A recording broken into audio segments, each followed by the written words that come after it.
नमस्कार। आज की इस वीडियो में हम लोग बात करने वाले हैं ऐसे लोगों के बारे में जिनके पास डिग्रियां तो बहुत सारी हैं लेकिन वो कोई नौकरी नहीं कर रहे हैं। तो अगर आप या फिर आपके जान पहचान में कोई भी ऐसे लोग हैं जिन्होंने बहुत सारी डिग्रियां कर रखी हैं लेकिन नौकरी नहीं पकड़ रहे हैं, तो ऐसे ही लोगों के बारे में आज का एक छोटा सा वीडियो बनाया जा रहा है। अगर आप चैनल पर नए हैं तो आप देख रहे हैं प्यासी बूंदे चैनल।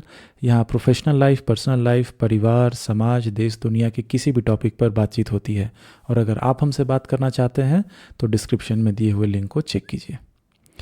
तो हाल ही में मेरी बात एक सज्जन से हो रही थी। उनकी उम्र करीब 30 साल है और वो एक अजीब से उलझन में फंसे हुए थे।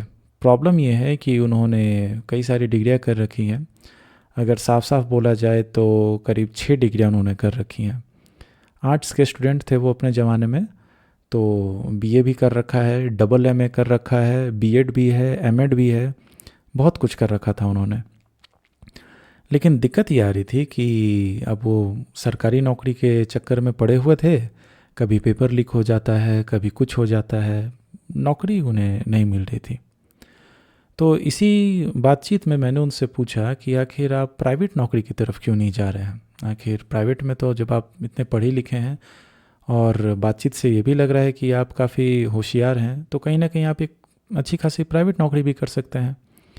तो उनका ये कहना था कि मैंने इतनी सारी डिग्रियां की हैं, क्या यही एक 10-15 हज़ार की प्राइवेट नौकरी के लिए। उनका कहना था कि हाँ, प्राइवेट नौकरी मुझे मिल तो रही है लेकिन उसमें मुझे वेतन मिलेगा मात्र 10-12 हज़ार का। तो इसीलिए मैं वो प्राइवेट नौकरी नहीं ज्वाइन कर सकता हूँ।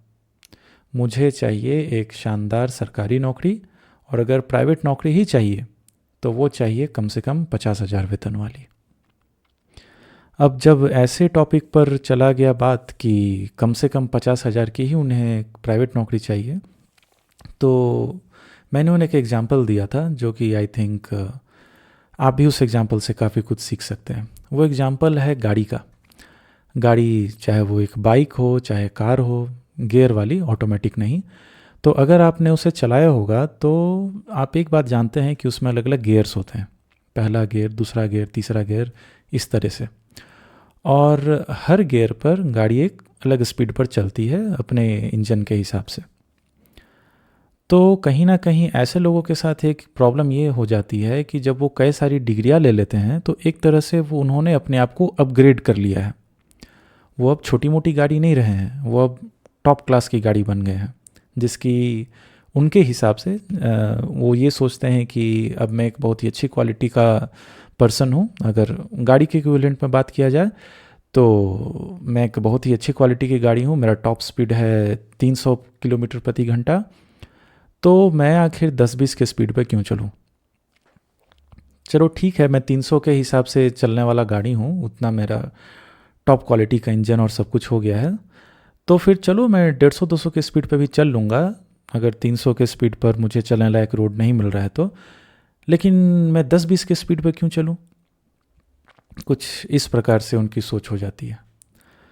तो गाड़ी में भी आप क्या देखते होंगे कि अगर आपको 200 के स्पीड पे ही जाना है, 300 के स्पीड पे ही जाना है, तो वो डायरेक्टली 0 to 300 के स्पीड पे नहीं स्टार्ट होती है। आपको गाड़ी को शुरू करना होता है पहले गियर से। वहाँ पर धीरे से गाड़ी स्टार्ट होती है। कहीं ना कहीं वो 0 से 1 2 3 4 करके वो एक, चाहे बहुत जल्दी से स्पीड बढ़े, लेकिन वो 0 से ही स्पीड बढ़ती है। पहले गियर में गाड़ी स्पीड पकड़ती है 10-15 जितना का भी है। फिर आप गियर चेंज करते हैं, आपकी स्पीड और बढ़ जाती है। फिर आप गियर चेंज करते हैं, और ज़्यादा स्पीड बढ़ जाती है। और ऐसे गियर चेंज करते करते करते करते टॉप गियर में जाके आपकी गाड़ी की स्पीड, जो भी उसकी टॉप स्पीड है, उस पर वो गाड़ी पहुंचती है। अब ऐसे लोगों के साथ एक प्रॉब्लम ये हो जाता है कि वो सोच रहे हैं कि मुझे जाना तो है टॉप स्पीड पर, लेकिन मैं पहले गियर से शुरुआत नहीं करना चाहता। अब आप बताइए, ऐसा संभव है।